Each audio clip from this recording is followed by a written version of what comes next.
안녕하십니까. 방금 소개받은 성이구 형제라고 합니다. 간증을 들으면서 제가 더 은혜와 도전을 받았습니다. BTC 훈련 올 때마다 제가 더 은혜를 받는 것 같습니다. 어떻게 이렇게 말씀도 이렇게 조리 있게 차분하게 잘하시는지 너무 부럽습니다. 말씀 잘하시는 분들 보면 너무 부러워 죽겠어요. 제가 훈련을 떠난 지 거의 한 2년 정도 되는 것 같은데 아직도 저를 잊지 않고 이렇게 불러주셔가지고 우리 훈련원과 관계자 여러분께 다시 한번 감사의 말씀드리겠습니다. 저는 이제 경인지구라고, 경인지구가 이제 부천, 과천, 남인천 뭐 이쪽에 변방에서 열방을 꿈꾸면서 이렇게 사역하고 있는 모임 중에 하나인데요. 가장 미래가 밝은 모임이라고 자부하고 있습니다. 아멘. 우리 노원 모임이나 이런 모임 되면은 제가 위축이 돼가지고 항상 도전이 됩니다. 오늘 주제 한번 같이 한번 읽어볼까요? 시작. 그리스도의 지상명령의 순종과 제자훈련의 목표. 아니, 들어보셨죠? 지상명령이라는 말씀에 대해서 BBB 비전에 대해서 나눌 때 들어봤을 것 같은데 오늘 BTC와 강의 중에서 가장 제목이 긴 강의다, 뭐 그 정도만 생각하시면 될 것 같고요. 여러분들이 실제로 이런 제목과 같은 삶을 지금 살고 있다고 생각합니다. 그래서 더 이상 강의가 필요 없을 것 같은데 그래도 순서에 잡혀 있고 또 우리가 이론적으로도 좀 정리가 필요한 부분이 있잖아요. 그래서 정리한다고 생각하시고 편안하게 들으시면 될 것 같아요. 아시는 분은 주무셔도 될 것 같고, 우리 저 시청역 모임은 지난번에 제가 가서 잠깐 나눈 적이 또 있어서 우리 시청역 그 모임은 또 나가서 쉬셔도 될 것 같습니다. 간단히 제 소개를 드리면 여기다 해야 되나요? 잠깐만요.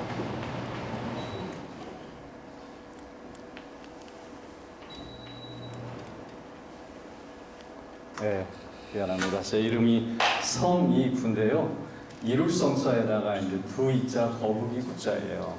그래서 참 좋은 이름 같습니까? 아까 보니까 뭐 좋은 이름들이 참 많으신데 뭐 우리 김관옥 뭐 이런 관이 이게 머리에 쓰는 관이 옥으로 돼 있다는 거 아니에요? 관옥, 그죠? 그럼 좋은 이름 부르면 너무 진짜 부러워요. 저는 어렸을 때 참 놀림을 너무 많이 당해가지고 초등학교 들어갔을 때 그 구구단을 뵐 때 이구 거기서부터 이제 제가 힘들어졌어요. 제 이름을 부르는 친구들이 거의 없었어요, 초등학교 때. 그래서 이구 그 다음을 불렀어요. 그러니까 얼마나 상처가 있었겠어요. 나중에 이제 성경을 볼 때 그 야베스라는 인물이 있더라고요. 굉장히 공감이 가더라고요. 그분은 태어날 때 너무 힘들게 어머님이 태어났다 그래서 야베스라고 지어줬는데 이름이 고통이에요. 고통이라는 뜻이래요. 그래서 제 이름이 너무 고통스러웠어요. 그리고 너무너무 싫어가지고 이제 아버님 찾아가서 그냥 따진 적도 있었던 것 같아요. 그래서 제 이름에 대한 그 컴플렉스가 참 많았던 것 같아요. 성도 성이고 거기다 이름도 성이 뭐야? 성인데요. 아니 성이 뭐냐고. 그리고 또 이름이 뭐냐고. 성이 군대요. 아니 성이 군지 알겠는데 이름을 얘기하라고. 그래서 그런 이제 에피소드들이 참 많았던 것 같아요. 근데 이제 BBB 오면서 제가 이름이 너무너무 좋아졌어요. BBB 와서 큐티를 사실 처음 하게 됐는데 이 말씀을 보고 묵상하는 거잖아요. 제 이름을 가지고 이렇게 큐티를 한 적이 있는데 성자가 이룰성자잖아요. 그리고 이자가 두 이자, 그리고 구자가 거북이. 거북이가 십장생 중에 하나예요. 그래서 오래 산다 그랬죠. 한 200~300년. 그러니까 두 마리, 그것도 곱하기. 나중에 들었지만 아버님께서 제가 태어났을 때 형제분들이 이렇게 많이 돌아가셔가지고 어렸을 때 오래 살라고 그냥 딴 뜻 없어요. 그냥 제발 오래 살아라 그런 뜻이었는데 이 BBB에서 보니까 이 지상명령 성취에 대해서 배우다 보니까 이 지상명령 성취를 이루기 위해서 이룰성체잖아요. 이게 방법이 있어요. 이게 두 이자가 뭡니까? 이거 혼자서 할 수 있는 게 아니에요. 함께, 동역자와 함께 또 다른 사람을 세워서 함께 가는 게 이게 우리 지상명을 성취하는 방법이더라고요. 그리고 구자가 이제 거북이가 끈기가 있잖아요. 그 토끼의 속도는 거북이의 끈기를 이길 수 있을까요? 못 이기잖아요. 그죠? 끈기 있게 지속적으로 포기하지 않고 우리가 이 일을 하면 우리 지상명의 성취를 이룰 수 있다라는 뜻이 이 속에 담겨져 있어서 너무 기뻤습니다. 예, 그래서 제 이름처럼 좋은 이름을 제가 지금까지 그 이후로 본 적이 없어요. 하나님께서는 저의 그 약점을 항상 강점으로 바꿔주시고 또 부끄러운 부분을 자랑거리로 만들어주신 분이라고 생각합니다. 아멘. 예. 제가 하는 일은 이제 은행에서 한 30년 근무하다가 5년 전에 조그마한 사업을 은행 퇴직한 동기랑 같이 하고 있어요. 주변에서 제발 동기랑 뭐 하면은 큰일 난다. 동기랑 동업하면 큰일 난다는 얘기를 수없이 들었어요. 그래서 우리는 만나가지고 야, 남들이 그렇게 얘기를 하는데 우리는 뭔가 보여주자 하면서 이제 마음을 새롭게 다졌는데 막상 해보니까 그 얘기를 왜 했는지 알겠다. 좀 잘 되는 것 같으면은 내가 좀 잘해서 된 것 같고 좀 안 될 때는 요즘같이 안 될 때는 저 친구가 좀 더 열심히 안 해서 나는 잘하는데 뭐 이런 마음들 미워하는 마음 이런 것들이 막 생기는 거예요. 그래서 이제 관계가 멀어질 수 있겠구나 이런 생각들을 많이 합니다. 그래서 날마다 그냥 말씀 붙잡고 주님의 은혜로 또 날마다 나는 죽노라 이런 마음으로 하니까 그래도 아직까지 5년 가까이 지금 주변에서 놀래요. 어떻게 5년 아무것도 그 경험도 없는 사람이 5년씩 하나님의 은혜라고 생각이 되고요. 하여튼 감사하는 마음으로 요즘 하루하루 살아가고 있습니다. 자, 여러분들을 보니까 생각보다 별로 이렇게 힘들어하는 표정들이 아니고 밝아 보여요. 지금쯤 되면 좀 지칠만도 한데 아까 간증을 들으면서 너무 은혜가 되고 참 새로운 것 같습니다. 그래서 서로 한번 격려하는 의미에서 인사하시죠. 오늘따라 더욱 아름답습니다. 오늘따라 너무 멋지십니다. 네, 감사합니다. 그 이유가 뭔가요? 같이 한번 따라서 해볼까요? 이유에 대해서. 그 이유는 다시 한번 당신이 아름다운 이유는 내가 아름답기 때문입니다. 내가 아름다운 이유는 내 안에 계신 예수님이 아름답기 때문입니다. 네, 그 부활의 예수님이 내 안에 계시기 때문에 여러분들 이 자리에 감사하는 마음으로 기쁜 마음으로 달려갔다고 생각합니다. 아멘. 네, 늦어가지고 좀 달려오신 분도 좀 몇 분 계실지 모르지만 대부분이 감사하는 마음으로 예수님 때문에 달려갔다고 생각합니다. 그런 마음으로 같이 한번 말씀을 나눠보도록 하겠습니다. 제가 기도하고 시작하겠습니다. 존귀하신 아버지 하나님 감사합니다. 내 힘으로 내 노력으로 여기까지 온 것 같지만 이 모든 것이 주님의 한없는 은혜임을 고백합니다. 오늘의 강의를 축복하시고 하나님의 마음과 하나님의 뜻을 잘 깨닫는 시간 되게 도와주시고 주님의 말씀에 순종으로 반응하는 성령 충만한 시간 되게 하여 주시옵소서. 예수님의 이름으로 기도합니다. 아멘. 네. 제가 한 사람과의 만남에 대해서 간단하게 또 소개를 하고 시작하겠습니다. 저는 처음에 은행에 들어와서 정말 놀기도 잘하고 술을 잘 먹어야지 출세한다라는 목표를 가지고 정말 나름대로 열심히 생활을 해서 제가 직장 상사한테 좀 인정을 받았습니다. 그래서 3년 만에 이렇게 본점에 그 주요 부서에 근무하게 됐어요. 은행에 이 본점에 처음에 이렇게 근무하기가 쉽지 않은데 얼마나 그 직장 생활을 잘했으면 회식할 때는 정말 항상 이 독수리 눈을 가지고 중간에 도망가는 그 여직원들을 제가 다 잡아가지고 와가지고 상사한테 보고를 드리고 승리의 소식을 제가 이렇게 전하는 그런 사람이었어요. 그래서 하여튼 그러한 삶을 살다가 어느 날 본점에서 이제 숙직을 하게 됐는데 이제 밑에 회원 한 사람하고 책임자 한 사람하고 한 조를 이뤄가지고 숙직을 해요. 지금은 이제 청경들이 하지만 근데 그날 이제 제가 당번이었는데 저녁에 한 분이 저한테 이제 전화를 하셔가지고 오늘 저와 함께 숙직인데 저녁에 같이 식사를 하고 하면 좋을 것 같다. 괜찮겠냐? 이렇게 먼저 연락이 왔어요. 정말 그런 분들이 거의 없어요. 근데 미리 전화가 와가지고 식사를 또 하겠다고 하는 것은 식사를 사겠다는 거잖아요. 예. 그래서 하여튼 만나서 뵀는데 정말 친절한 분이셨고 그 저녁을 제가 볼 때 제 기억에 삼계탕을 사주셨어요. 그 비싼 삼계탕을 그냥 대충 김치찌개를 사주셔도 되는데 그래서 김치찌개도 맛있게 먹고 숙직실에 와가지고 같이 차 한잔을 하면서 대화를 하는데 그때 이제 오늘 밤 혹시 제가 뭐 좋은 말씀을 전하고 싶은데 혹시 뭐 사양리에 대해서 들어보셨는지 또 나중에 전도폭발 뭐두 가지를 가지고 오늘 밤 세상을 떠나면 천국에 들어갈 확신이 있는지 뭐 이런 걸 막 물어보셔가지고 제가 대답을 제대로 못하니까 복음을 저한테 들려주셨어요. 제가 들으면서 무슨 생각이 됐냐면 제가 교회 생활을 10년 정도 했는데 내가 복음을 제대로 몰랐구나. 교회 생활을 했는데 복음을 내 것으로 받아들이지 못했어요. 그러니까 그거에 대한 확신도 없었고 또 천국에 대해 갈 근거도 명확하게 대답을 못했던 것 같아요. 그래서 부끄럽기도 하고 창피하기도 하고 정말 내 모습이 바닥으로 쫙 내려갔던 것 같아요. 내가 아는 게 하나도 없구나. 나는 교회 생활을 했지 신앙생활을 한 게 아니었구나. 이런 것들을 깨닫고 그분 앞에 되게 겸손해졌어요.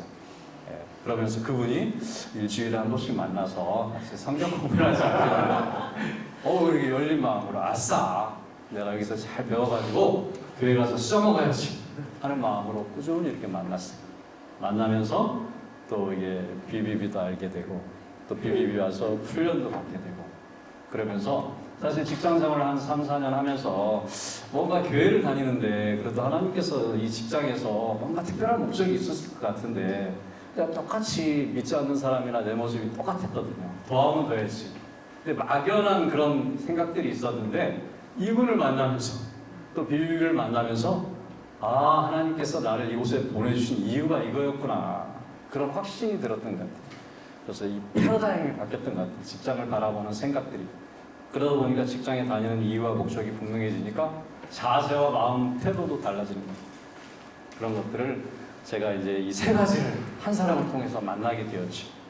그래서 얼마나 감사한지, 이 한 사람의 만남이 얼마나 귀한지, 여러분이 만나고 있는 그 한 분 한 분이 겉으로 보기에는 비실비실해 보일지 모르지만 하나님께서 그분을 통해서 또 어떻게 일하실지 정말 하나님께 기대하는 마음으로 또 소중한 만남을 가졌으면 좋겠습니다. 네.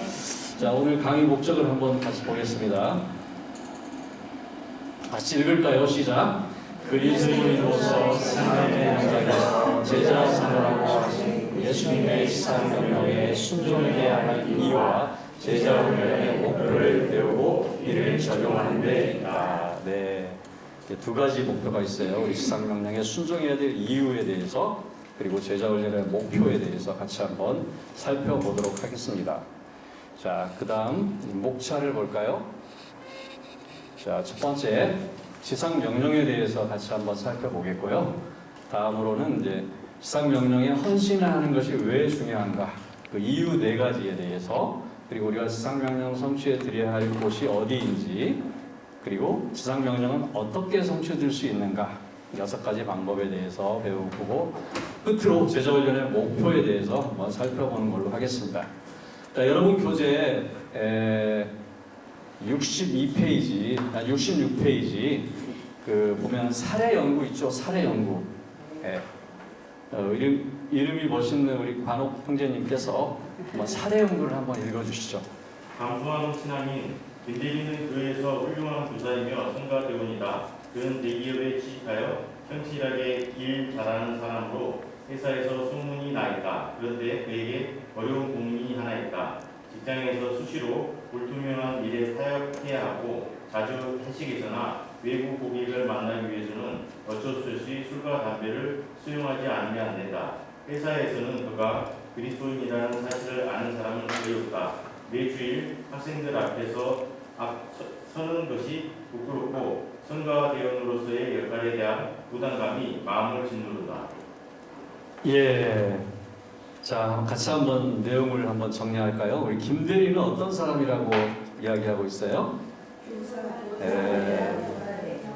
훌륭한 교사, 성가대원. 정말 외적으로 보면은 신실한 그리스도인의 모습.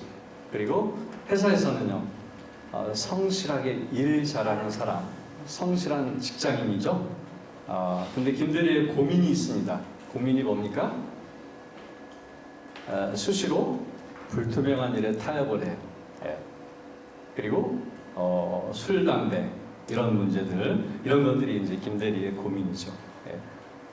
대부분 그리스도인들이 이런 고민들을 가지고 있습니다. 저하고 똑같은 것 같아요.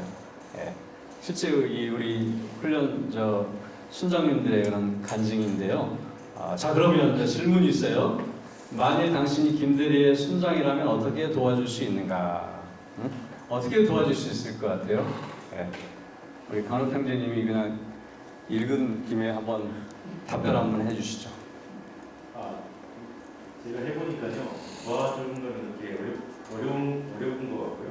그냥 그 사람하고 계속 만나서 삶을 나누다 보면 그 사람이 나를 어느 세월에 좀 본받는 것 같습니다.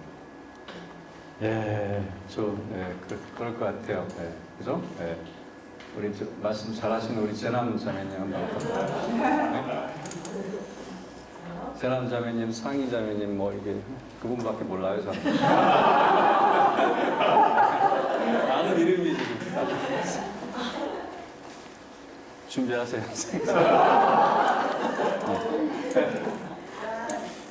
저는 네. 일단 저의 모습이기도 하기 때문에요.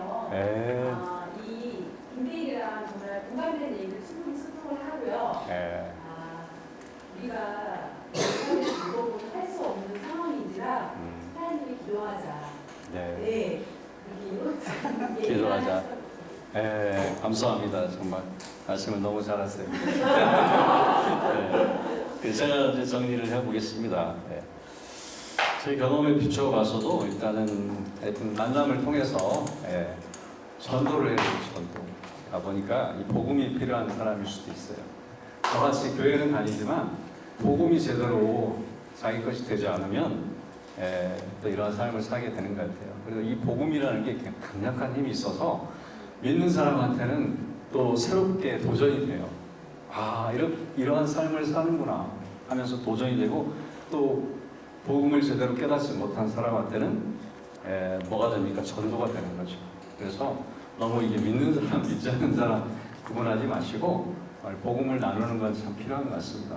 그래서 그게 참 중요한 것 같고요. 그 다음에 이제 그분의 영적인 상태들을 우리가 점검을 할 수가 있어서 그 다음 단계는 뭘까요? 복음을 전하고 나서 그렇죠. 양육으로 또 BBB로 이렇게 연결해서 우리가 비전의 공동체 안에서 함께 성장할 수 있도록 돕는 역할을 우리가 해야 될 거라고 생각합니다. 이미 다 그러한 삶을 지금 살고 계시는데요. 다시 한번 우리가 이 지상명령의 개념에 대해서 한번 이론적으로 정리를 한번 하면 더 좋을 것 같아서 한번 보겠습니다. 지상명령이란 한마디로 땅끝까지 이르러 모든 민족에게 복음을 전하고 제자를 삼으라는 예수 그리스도의 최고의 명령이다 라고 이렇게 정의를 할 수가 있어요. 그래서 단순히 지상명령의 사전적인 의미는 지극히 높은 명령, 그죠? 가장 높은 명령, 최상의 명령, 이 사전적인 의미예요. 그러니까 성경에서는, 우리 기독교에서는 지상명령 하면 예수 그리스도의 최고의 명령, 그걸 이제 지상명령이라고 하고 있습니다. 이걸 좀 더 풀어서 설명을 하면 세상에 대한 하나님의 궁극적인 목적을 이루기 위해, 이 궁극적인 목적이 이제 세계 복음화잖아요. 이 세계 복음화를 이루기 위해서 모든 나라에 제자들을 세워 그들로 하여금 복음을 확산시키게 하고, 또 그들의 제자들이 세대에 걸쳐 같은 일을 계속할 수 있도록 돕는 것을 의미한다. 자, 누구를 통해서? 바로 제자들을 통해서 그 일을 이루기를 원하시고 그 일을 돕는 일을 하는 것이 바로 이제 지상명령이다. 그래서 이거를 다른 말로 뭐라고 한다고? 영어로 발음 좋은 사람만 잘 그레이트 커미션, 더 그레이트 커미션이라고 한다. 다 아시는지만 이제 한번 정리를 하는 거예요. 자, 그렇다면 우리가 왜 지상 명령에 헌신해야 하는가? 왜 헌신하는 것이 중요한가? 네 가지를 같이 한번 살펴보면요. 맨 첫 번째, 예수 그리스도께서 가서 전하라고 명령하셨기 때문에 성경에 보면 명령이 참 많이 나와요. 근데 절대 명령이 있고 상대 명령이 있는데 이 명령은 무슨 명령일까요? 어떻게 알았어요? 이야, 진짜 수준이 상당히 높아요. 예. 자, 눈치도 빠르고. 예. 그래서 무조건 명령이 있고 조건 명령이 있는데 또 이 명령은 무조건적인 절대 명령이에요. 그래서 상황이 어떠하든지 간에 내 직업과 위치가 어떠하든지 간에 그리스도인이라면 이 명령을 벗어날 수가 없어요. 예. 그래서 고3 수험생 중에 시험 과목이 있는데 필수 과목이 있고 선택 과목이 있대요. 근데 어떤 수험생이 필수 과목인데 선택 과목으로 잘못 알고 공부를 안 했어요. 뭐 어떻게 돼요? 죽음이죠. 예. 누군가를 원망하겠죠. 가르쳐준 사람은. 여러분, 이 지상명령은 필수 과목입니다. 그리스도인이라면 누구나 해야 되는 필수 과목이에요. 분명히 얘기했습니다. 나중에 딴소리 하는 게 없게요. 예. 자, 그 지상명령과 관련된 성경 구절, 대표적인 성경 구절 하나가 있는데 뭡니까? 여러분 다 외우고 있죠? 자, 마태복음 28장 19, 20절 큰 목소리 한번 읽겠습니다. 시작! 그러므로 너희는 일어서 모든 민족을 제자로 삼아 아버지와 아들과 성령의 이름으로 세례를 주고 내가 너희에게 분부한 모든 것을 가르쳐 지키게 하라. 보자 내가 세상 끝날까지 너희와 항상 함께 있으리라. 네, 이 19절 말씀을 중심으로 이렇게 관찰을 해보면 우리 제자 훈련의 최고의 권위자라고 하는 로버트 콜만 목사님이 계세요. 그분이 쓰신 책 중에 위대한 지상명령이라는 책이 있어요. 그 책에 보면 요 19절 말씀에 4개의 그 동사가 나온대요. 4개의 동사 헬라어로 뭐가 있을까요? 한번 맞춰봐요. 첫 번째, 네, 가라. 네. 그리고 두 번째, 제자를 삼으라. 그리고 세 번째, 세례를 베풀라. 네 번째, 가서 지키게 하라. 가르치라, 지키게 하라. 가르칠 때까지, 지킬 때까지 가르치라. 4개의 그 동사로 구성되어 있다고 합니다. 근데 이 중에 하나의 본동사와 3개의 보조동사가 있다 그래요. 이 본동사를 수식해주는 그 보조동사.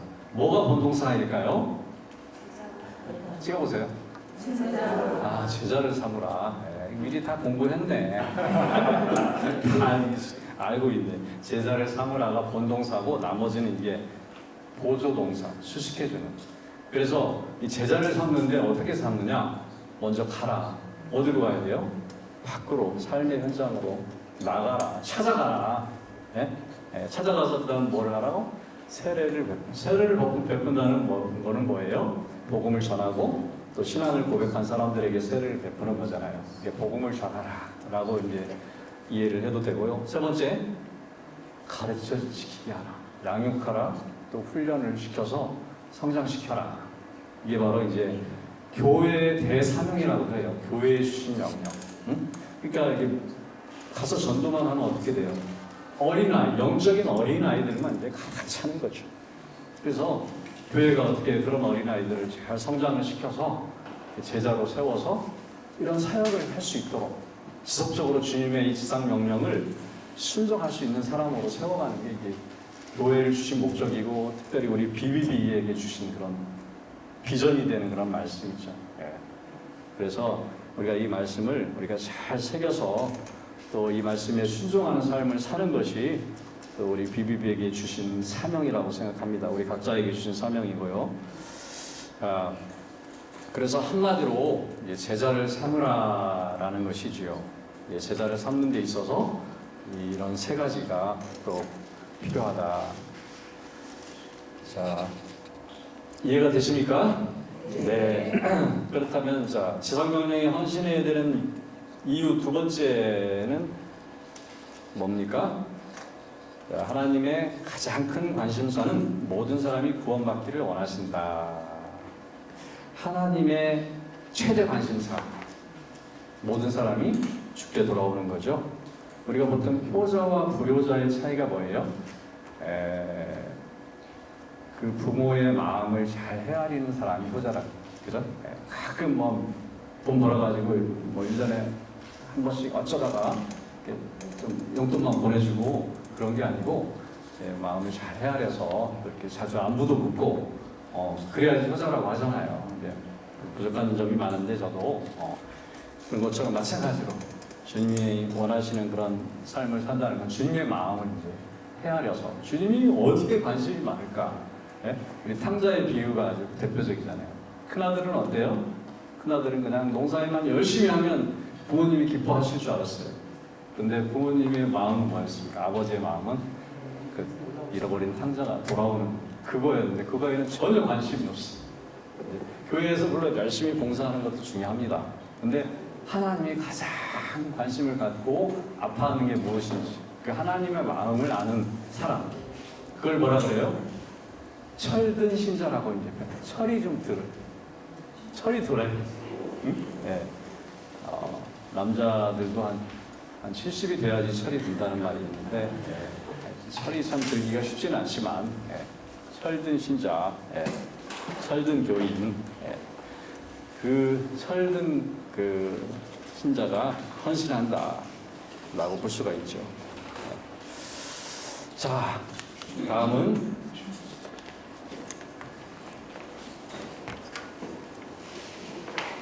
그리스도를 통하지 않고는 아무도 구원을 얻을 수 없기 때문에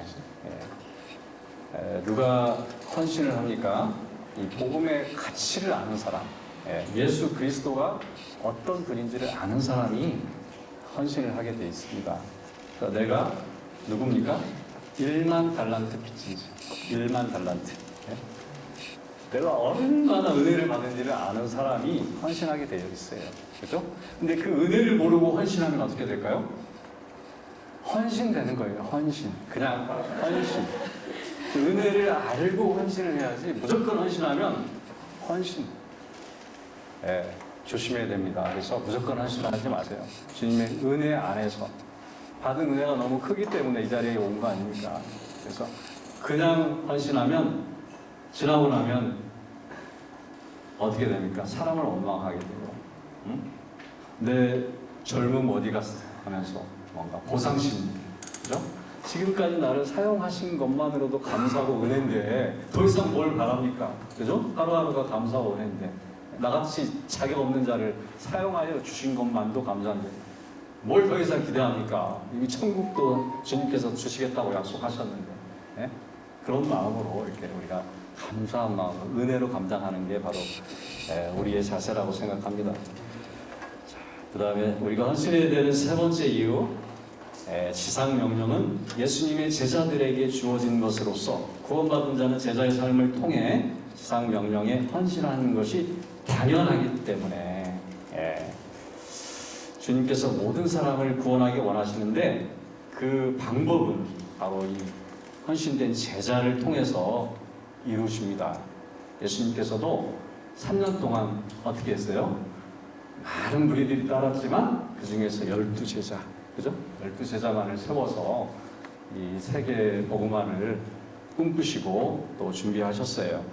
마찬가지로 하나님께서는 이 비실비실한 사람보다 충성된 제자 한 사람을 찾으십니다.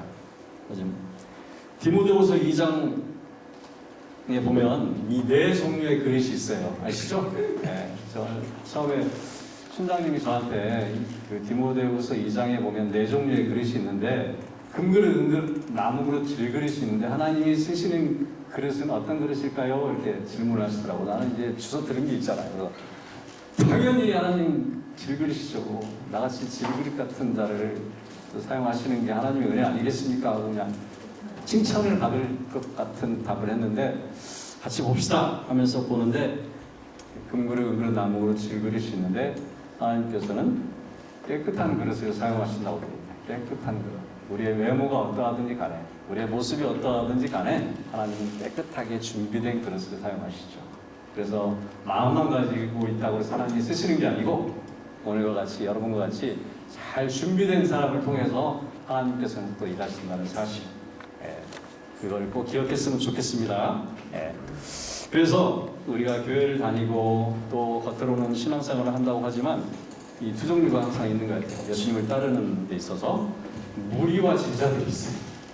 이 제자들의 특징이 뭡니까? 오늘 본문에 비추어서 자기 부인과 십자가, 이 두 가지가 필요하다는 얘기죠. 제자가 되려면 두 가지가. 그래서 우리 형제님들은 자기 부인을 생각하면 어떤 생각이 들어요? 너무 무섭다, 아니면 너무 힘들다, 그런 생각이 들 수가 있는데 자기 부인이 그만큼 어렵습니다. 그래서 쉽지는 않지만 제일 어려운 게 저는 나이를 먹을수록 생각해 보면 자기 생각을 부인하는 게 참 어려운 것 같아요. 내가 그동안 경험해왔고 내가 알고 있었던 이곳이 항상 맞다라고 이렇게 주장을 하다 보면 항상 문제가 생기는 것 같아요. 그래서 내 생각을 바꾸는 게 참 어려운 것 같습니다. 그래서 내 생각을 자꾸 내려놓고 또 기다리고 인내하면 되는데 그거를 바꾸지를 못할 때 많이 힘들었던 것 같아요. 그래서 자기 생각의 부인, 정말 내 뜻대로 내 생각대로 이 모임이 안 되면 나는 모임을 그만두겠다, 뭐 이런 그런 이제 생각들, 아주 잘못된 생각이죠. 그래서 이 생각을 우리가 잘 내려놓는 것도 참 중요한 부분인 것 같아요. 공동체가 우리가 함께 성장하는 데 있어서. 자, 그렇다면 이 제자의 삶을 살지 않으면 어떻게 될까요? 그러니까 제자의 삶을 살기 위해서 이런 자기 부인과 또 십자가가 필요한데 제자의 삶을 살지 않으면 더 큰 대가를 지불하게 된다는 사실을 알고 계세요? 정말 우리 인생을 지나고 났을 때 정말 주님 앞에 내세울 게 하나도 없어요. 자신만을 위해서 산 삶은 주님 앞에 갔을 때 정말 내세울 게 하나도 없는 부끄러운 삶이죠. 또 인생을 돌아봤을 때도 마찬가지예요. 지나고 나면 정말 남는 게 없습니다. 그보다 더 큰 대가가 어디 있어요? 그 주변에 보면은 이게 남는 시간을 맨날 딴 데 쓸데없는 데 쓰고 주식 투자한다고 이게 돈 많이 이제 잃고 똑같은 시간이지만 어떻게 또 사용하느냐에 따라서 질이 달라지잖아요. 그죠? 이 시간에 지금 여러분들은 지금 훈련을 받고 이렇게 말씀으로 충만해 있지만 지금 다른 분들은 잠에서 깨어나지 못하고 아마 사냥을 해먹어 있는 분도 계실 수 있고, 하여튼 가장 밀도 있게 정말 카이로스의 시간을 여러분은 사용하고 있다고 생각합니다. 이 훈련만큼 그 가장 좋은 은혜의 시간이 저는 없다고 생각하는데, 그래서 막 몇 번씩 받는 분도 계시잖아요. 말리고 싶은데 어떻게 해요? 받겠다는데. 자, 그래서 지상명령에 왜 헌신하는 것이 중요한가? 네 번째, 지상명령에 헌신하는 것이 하나님을 영화롭게 하는 일이기 때문에 가장 하나님이 기뻐하시는 일이죠. 가장 기뻐하시는 일. 직장에서 최악의 상사라고 있어요. 방향이 틀리면서 열심만 있는 사람. 이 방향이 틀리면서 열심만 내면 어떻게 돼요? 밑에 있는 직원들은 죽어요. 맨날 야근하고 다음날 보고를 하면 야, 이게 아닌 것 같다. 야, 이렇게 해라. 그러면 이제 죽는 거죠. 그래서 방향이 너무 중요하다라는 것이죠. 그래서 우리가 어디에 어떻게 헌신하는지, 신앙생활에 있어서도 무엇이 중요한지, 그것을 우리가 잘 알고 향방 없는 열심이 되지 않기 위해서 우리가 지상명령에 헌신하는 것이 너무 중요하다, 이 말씀입니다. 지금까지 네 가지 헌신해야 되는 이유에 대해서 좀 살펴봤고요. 다음은 우리가 지상명령 성취해 드려야 할 곳은 어디입니까? 우리의 예루살렘은 우리가 속해 있는 삶의 현장이다. 좀 더 구체적으로 얘기하면 가정과 일터다. 그래서 이거를 전문 용어로 뭐라고 한다고요? 우리의 문제는 삶의 현장에 있다. 그래서 우문현답이라고 이렇게 전문 용어로 참고하시기 바랍니다. 적으세요. 이런 건 좀. 자, 그래서 우리가 많은 시간들을 함께하는 삶의 현장에서 결국 우리가 지상명령 성취를 위해서 드려야 할 것이라는 사실을 다 알고 계시죠? 자, 그 다음에 이제 4번 지상명령은 어떻게 성취될 수 있는가를 같이 나누기 전에 68페이지에 보면 사례연구 2가 있어요. 사례연구 2. 사례연구 2. 자, 이 부분을 또 우리 다 찾으셨죠? 우리 상희 자매님께서 읽어주시면 감사하겠습니다. 어느 직장 신문의 사례, 이 부장은 건설 직장 신문장으로 열심히 있는 그리스도입니다. 그의 영향력이 매우 커서 매주 신문 모임 때마다 수십 명의 신문원들이 모여 예배를 드리며 하나님께 영광을 드렸다. 그러던 어느 날 이 부장에게 명예퇴직 통보가 전달되었다. 이 부장이 회사를 명예퇴직한 후 아이건설 시도의 예배에 참석하는 사람들은 점점 줄어들기 시작했고 급기야는 신도회가 없어지고 말았다. 예, 감사합니다. 네, 잘 읽어주셨는데요. 이 부장의 직장사역, 선교사역에 있어서 무엇이 문제인가? 자, 다시 한번 살펴보면 이 부장은 어떤 사람입니까? 직장 신우회장, 열심히 있는 그리스도인, 그리고 영향력도 상당히 컸어요. 그런데 이 부장에게 어떤 일이 있습니까? 명예퇴직이라는 사건이 생겼고 그 결과 신우회가 어떻게 됐어요? 네, 신우회가 없어져 버렸어요. 이 부장이 직장 사역에 있어서 무엇이 문제라고 생각됐습니까, 상의자매님?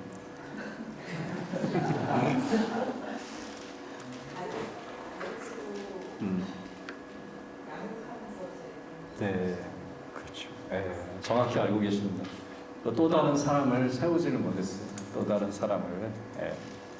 그래서 뭐 우리가 리더십 원리에도 보면 좋은 리더와 나쁜 리더의 이 차이가 결국은 내가 있을 때보다 없을 때 더 그 조직이 더 잘 되게.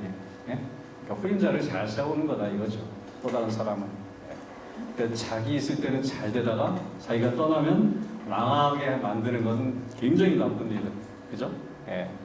그런 차원에서도 그렇고 우리 비비 사역도 그렇고 또 다른 사람을 잘 세우는 게 중요하다. 그래서 우리가 지금 전도하고 양육해서 사람을 자꾸 세우려고 하는 이유가 이제 거기에 있는 거죠. 지금의 사역이 더 확장될 수 있도록 우리가 돕는 일을 하기 때문에. 그래서 다시 앞으로 넘어가서 그냥 넘어가고 싶은데 시간 관계상 그래도 여러분이 또 교재에다가 답을 달아야 되기 때문에, 그죠? 그냥 넘어가면 짜증을 내시는 분이 계셔가지고 답을 달으시라고. 자, 첫 번째, 우리가 어떻게 지상명령 성취를 할 수가 있어요? 성령님의 도우심을 간구해야 되겠죠? 내 힘으로 감당하는 것이 아니고 성령님의 도우심으로. 그래서 내 힘은 유한하고 쉽게 지치지만 성령님께서 공급해 주시는 힘으로 우리가 감당하면 끝까지 갈 수 있다고 생각합니다. 아까 얘기한 그 거북이의 그 끈기, 그죠? 끈기로 우리가 성공적인 전도는 뭐라고요? 오직 성령 안에서, 그죠? 오직 예수 그리스도만 전하고 그 결과는 하나님께 맡기는 것이다. 그래서 내가 도구로 사용될 수 있는 것 자체가 너무 귀한 거예요. 우리가 영접할 수도 있고 영접 안 할 수도 있지만 그것도 참 영접하면 더 감사가 되겠지만 내 스스로가 하나님께 사용되는 것 자체가 너무너무 큰 감사다. 그거를 이제 기억했으면 좋겠습니다. 자, 두 번째는 뭡니까? 13명령에 헌신하는 사람들을 통해 이루어질 수 있다는 사실을 확신한다. 하나님이 일하시는 방법은 바로 헌신된 사람들을 통해서 일하기 때문에 그렇습니다. 그 다음에 추수의 주인 되신 하나님께 일꾼을 보내어 주시도록 기도하라. 우리 재남 자매님 간증에서도 나왔지만 바로 이 추수할 일꾼을 보내달라고 우리가 전도하면서 그 양육 대상자를 위해서 기도해야 되는 이유가 바로 거기에 있는 거죠. 그 다음에 삶의 현장에서 기회 있을 때마다 복음을 전한다. 직장인들은 그냥 밥만 사준다 그러면 따라와요. 너무 쉬워요. 전심 약속만 하면. 그리고 숙제라고 하면 거의 다 들어줘요. 근데 숙제라고 하는데 그걸 안 들어주는 사람은 앞으로 만나지 마세요. 사람도 아니야. 그런 사람하고 사업하면 안 돼요. 그 정도 부탁도 안 들어주면서 어떻게 세상을 좋은 사람과 나쁜 사람을 구별하는 방법 중에 하나예요. 사역이 숙제라고 했을 때 들어주면 좋은 사람. 안 들어주는 사람은 약간 좀 조심해야 돼요. 그 구별하기 위해서 한번 테스트 해보세요. 너무 무섭고. 그 다음에 네 번째는 뭡니까? 네 번째가 아니고 추수의 주인 되시는 하나님께 일꾼을 선발하여 그들을 사랑받는 업으로 만드는 일에 집중하라. 그리고 네 번째, 내가 속한 일터에서 또 하나님이 보내주신 선교지로 생각하라. 우리가 너무 잘 아는 말씀이죠. 선교지로 생각한다는 건 내가 선교사라는 거잖아요. 우리가 직장에 다니는 목적이 세 가지가 있다고 그러죠. 첫 번째는 뭡니까? 뭐니 해도 뭐니가 있어요. 뭐니 먹고 살아야 되잖아요. 자, 어떤 제 친구 하나는 옛날에 IMF 때 정말 몇 억만 있으면 지금 당장 그만두고 싶다고, 먹고 살아야 되니까 이거 나온다고. 먹고 살기 위해서 나오는 사람들이 많아요, 실제로. 두 번째는 뭡니까? 자아실현이라고 있어요. 자아실현. 내가 일을 통해서 국가의 사회에 기여하는, 굉장히 보람된 일이잖아요. 뭔가 성취감도 없고. 근데 적어도 믿는 사람은 거기까지로 이렇게 목표를 두면 안 돼요. 하나님이 특별히 나를 보내주신 사명지, 사역지다. 그렇지 않으면 믿는 사람이나 믿지 않는 사람 별 구분이 안 가요.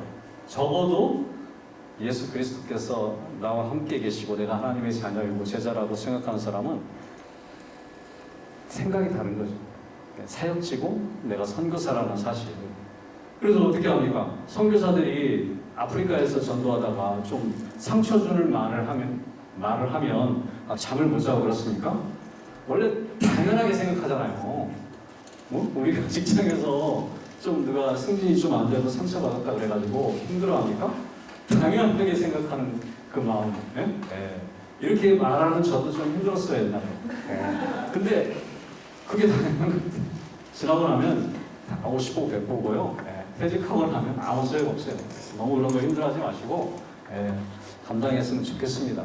지나고 나니까 별것 아닌 거 가지고 너무 고민을 많이 했던 그런 부분들이 있어서 제가 드리는 말씀이고요. 자, 그래서 관련된 말씀, 너희 몸을 하나님이 기뻐하시는 거룩한 제사로 드리라. 맨날 우리는 마음만 드리잖아요.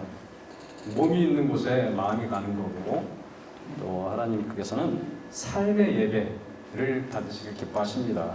주일날 하루가 아니고 일주일의 삶 속에서 삶으로 하나님이 기뻐하시는 삶을 사는 거, 그게 예배잖아요. 그죠? 그게 바로 우리 직장 선교고 직장 사역이다. 이렇게 정리하시면 될 것 같아요. 자, 그리고 다섯 번째는 뭡니까? 다섯 번째는 같이 한번 읽어볼까요? 시작. 핵심 제자. 핵심 제자를 양육한다. 나와 같은 그런 마음과 비전을 가진 사람, 그런 사람을 세우는 게 참 중요하다. 아까 사례 연구의 그런 고민에 대한 해결책이 바로 여기에 있는 것입니다. 그리고 하나님께서 세상 끝날까지 항상 함께해 주실 것을 확신한다. 항상 함께해 주실 것을 확신하는 사람은 당장 열매가 좀 없어도 끝까지 감당합니다. 예. 하나님이 함께 하시기 때문에. 우리 성경에 보면은 이삭이라고 있어요. 이삭은 별로 이렇게 자랑할 만한 게 없어요. 아브라함의 그 아들 뭐 이렇게 다쳤다 뭐 그거지. 이삭이 잘하는 걸 잘 모르더라고요. 이삭이 잘하는 게 우물을 잘 파요. 그래서 우물을 팔 때마다 그게 나왔대요. 그래서 어떤 사람이 물어봤대요. 여담으로 어떻게 우물을 이렇게 잘 파요? 그랬더니 저는 물이 나올 때까지 팝니다.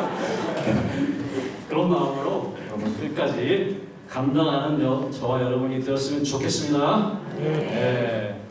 자, 그 다음 사회 연구를 했고 끝으로 제자 훈련의 목표에 대해서 같이 한번 한 목소리로 읽어볼까요? 시작. 하나님의 말씀에 순종하여 우리 세대 안에 그리스도의 쌍명령을 성취하도록 돕는데 적극적으로 참여하는 성령 충만한 그리스도의 운동을 일으켜가는 것이다. 맞습니다. 바로 여러분과 같이 쌍명령의 성취를 돕도록 적극적으로 참여하는 성령 충만한 그런 그리스도인들 여러분들을 만들어서 운동을 일으키는 거예요. 그게 바로 이 제자훈련의 목표다. 이렇게 이해하시면 되고요.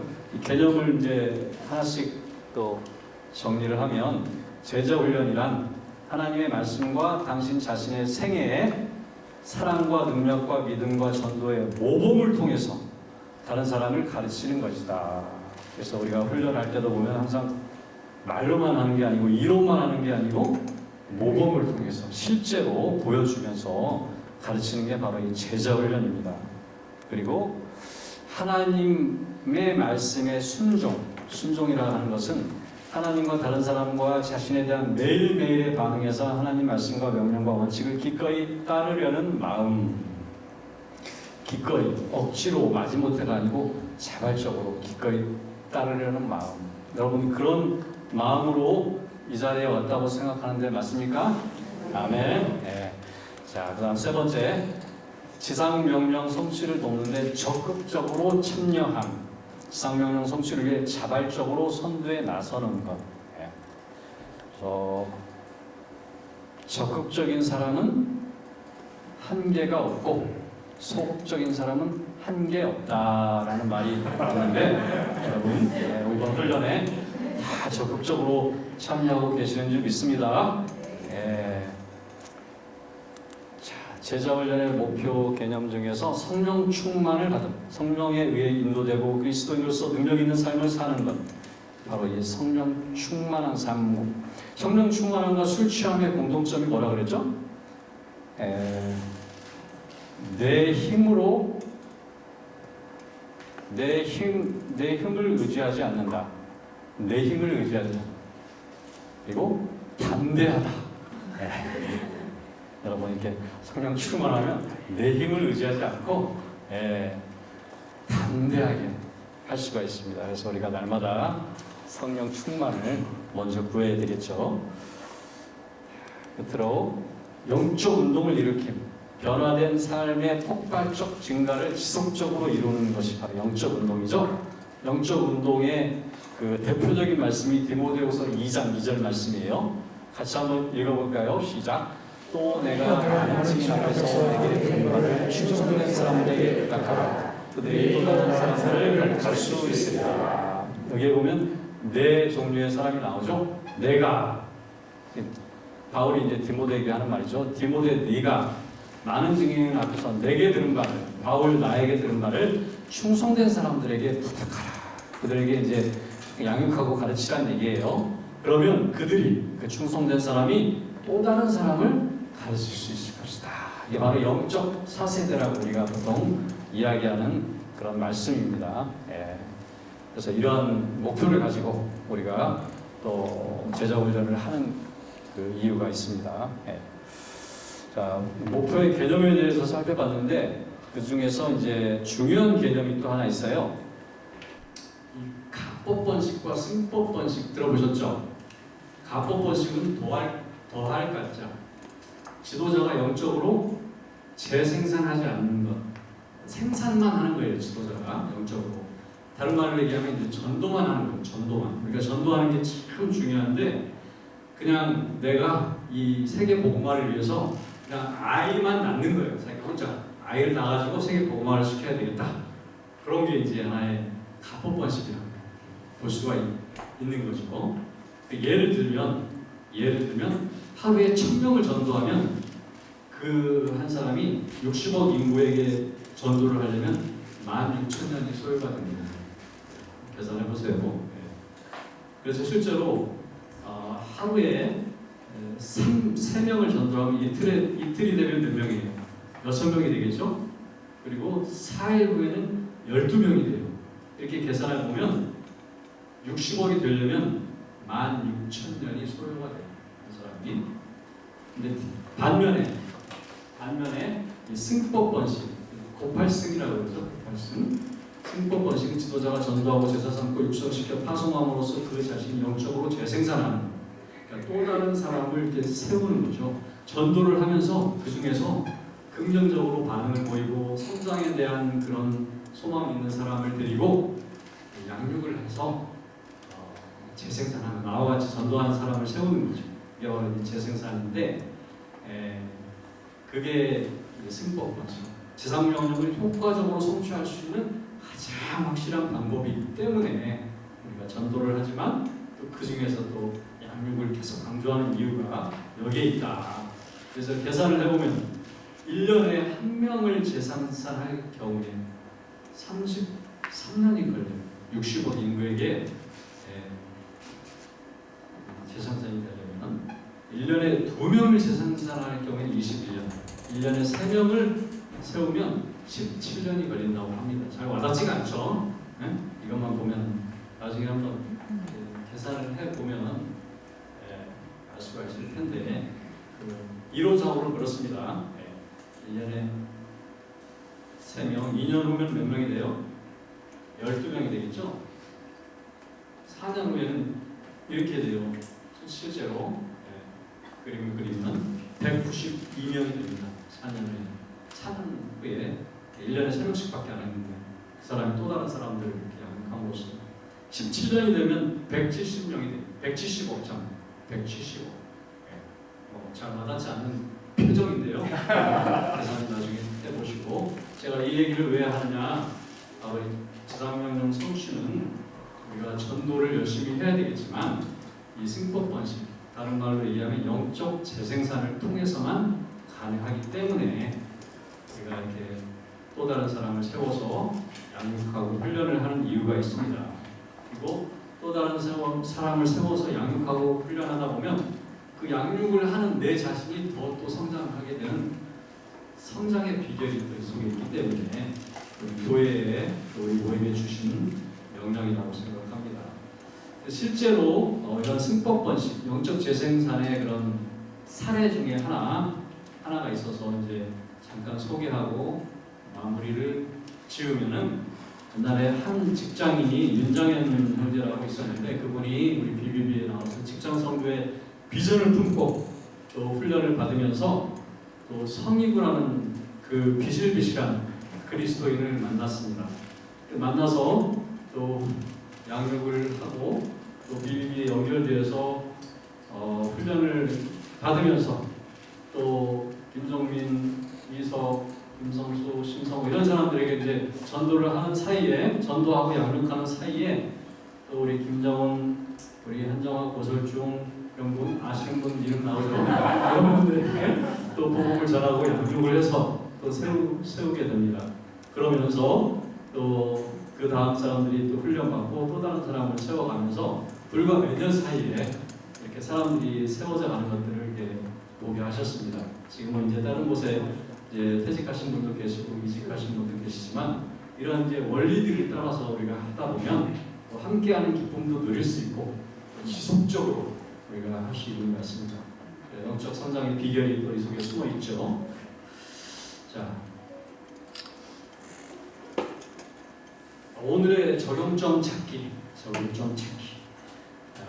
오늘 강의를 통해 새롭게 깨달은 것은 무엇인가? 그리고 그리스도인의 시상 명령과 제자 훈련의 목표와 관련하여 개인적으로 적용할 부분은 무엇인가?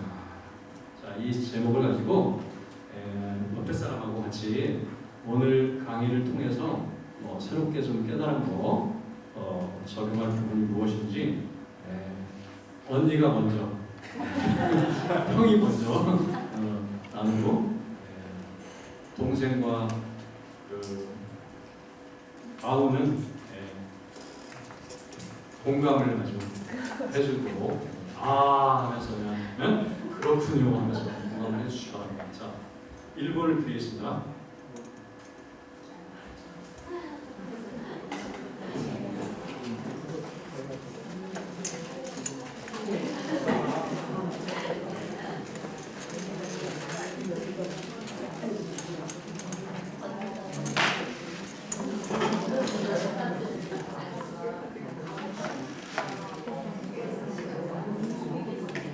우문연답 선생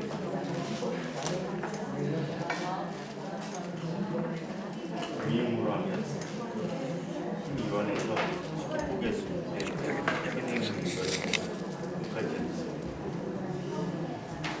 또 하나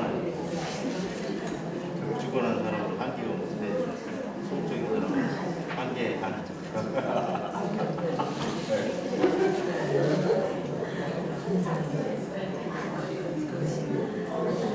사람도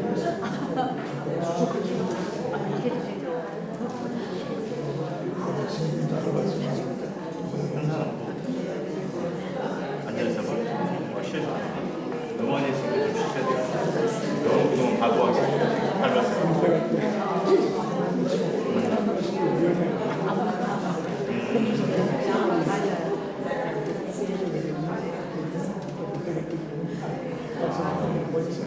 국대가 해야 되니까 3분 쉬세요. 3분 쉬세요. 지금 엄청 한거 아니에요? 지금 엄청 아니 나는 내 페이스대로 천천히 나오는데 두 사람이 빨리 가지고 아주 촉촉하게 지금 객청. 네, 10초 안에 마무리해 주시고요. 혹시 아직 못 나누신 분이 있다면 쉬는 시간을 활용해서 나누시기 바랍니다. 너무 열심히 나누셔가지고 중간에 끊지를 못하겠다. 자, 끝으로 제가 항상 도전이 되고 좋아하는 글 하나를 소개하고 마치겠습니다. 자, 제가 첫 줄을 할 테니까요. 여러분이 두 번째 줄을 교독하면 좋을 것 같습니다. 자, 종교인은 큰 일을 하려고 했습니다. 신하인은 한 사람을 세우기 위해 했습니다. 종교인은 많은 일을 하려고 힘쓴다. 신하인은 좋은 일을 실천하려고 했습니다. 종교인은 하나님을 내 편으로 만들기 위해 힘쓴다. 신하인은 자신이 하나님 편에 서기 위해 했습니다. 종교인은 자신의 신념으로 살아간다. 신하인은 하나님의 뜻을 누려 살아간다. 종교인은 부흥을 교인수가 많아지는 것이라고 생각한다. 신하인은 부흥을 내가 주어야 시작될 것이라고 생각한다. 종교인은 날이 갈수록 종교 전문가가 되어간다. 신하인은 나이 갈수록 의미를 배워간다. 네, 감사합니다. 이런 사람이 되었으면 좋겠습니다. 제가 기도하고 마치겠습니다.